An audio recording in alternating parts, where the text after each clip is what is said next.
حج 2022 کے لیے مرکزی حج کمیٹی کو 1 لاکھ سے بھی کم درخواستیں موصول ہونا اپنے آپ میں تشویش کا باعث ہے۔ 15 فروری آن لائن حج درخواست فارم بھرنے کی آخری تاریخ تھی۔ فارم بھرنے کی تاریخ میں توسیع کے باوجود 3.5 ماہ کی مدت میں مرکزی حج کمیٹی کو صرف 92,381 درخواستیں ہی موصول ہو پائی ہے۔ یاد رہے کہ حج درخواست فارم بھرنے کی شروعات 1 نومبر 2021 سے ہوئی تھی اور مرکزی حج کمیٹی کے اعداد و شمار کے مطابق اس مرتبہ تقریباً 1900 کے قریب بغیر محرم کے حج پر روانہ ہونے والی خواتین نے درخواستیں دی ہے اور ملکی سطح پر 49,363 درخواستیں مرد عازمین کی موصول ہوئی ہے، جبکہ 43,018 درخواستیں خواتین عازمین حج کی موصول ہوئی ہے۔ ممبئی کے حج سوشل ورکرز گروپ کے پروپیگنڈا سیکرٹری داؤد حنفی کا کہنا ہے کہ حج کمیٹی اور پرائیویٹ ٹور آپریٹرز کے حج اخراجات میں اب زیادہ فرق نہیں رہا، اسی لیے اب عازمین حج پرائیویٹ آپریٹرز کو بھی ترجیح دے رہے ہیں۔ حج کمیٹی کے حج کو سستا اور کفایتی سمجھا جاتا تھا، لیکن اب یہ سستا اور کفایتی نہیں رہا۔ داؤد حنفی کا کہنا ہے کہ تقریباً 2 ماہ قبل وزیر برائے اقلیتی امور مختار عباس نقوی نے کہا تھا کہ حج کمیٹی سے حج 4 لاکھ تک ہو سکتا ہے۔ نقوی دعویٰ کرتے ہیں کہ سبسڈی ختم ہونے کے بعد حج مہنگا نہیں ہوا، لیکن ان کا یہ دعویٰ حقیقت پر مبنی نہیں لگتا ہے۔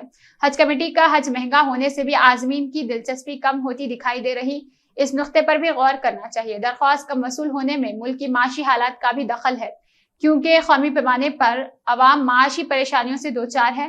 مرکزی حج کمیٹی کے چیف ایگزیکٹو آفیسر یعقوب شیخہ سے استفسار کرنے پر معلوم پڑا کہ کورونا اور دیگر معاشی اور غیر یقینی صورتحال کی بنا پر حج درخواستیں کم موصول ہوئی ہے۔ ان کا کہنا ہے کہ موصول شدہ درخواستیں حالات کے تناظر میں بہتر ہیں۔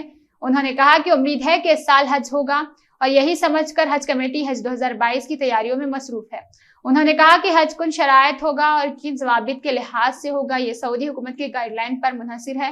انہوں نے کہا کہ سعودی عرب اور ہندوستان کے درمیان باہمی معاہدہ ہوتا ہے اور ہندوستان کے حصے میں زیادہ نشستیں آتی ہیں تو دوبارہ درخواستیں منگوانے پر غور کیا جائے گا۔ واضح ہے کہ ابھی تک سعودی عرب اور ہندوستان کے درمیان حج 2022 کے متعلق باہمی معاہدہ طے نہیں ہو پایا۔ دونوں ممالک کے درمیان باہمی معاہدہ طے ہونے پر ہی حج 2022 کی ادائیگی کے امکانات ہوں گے۔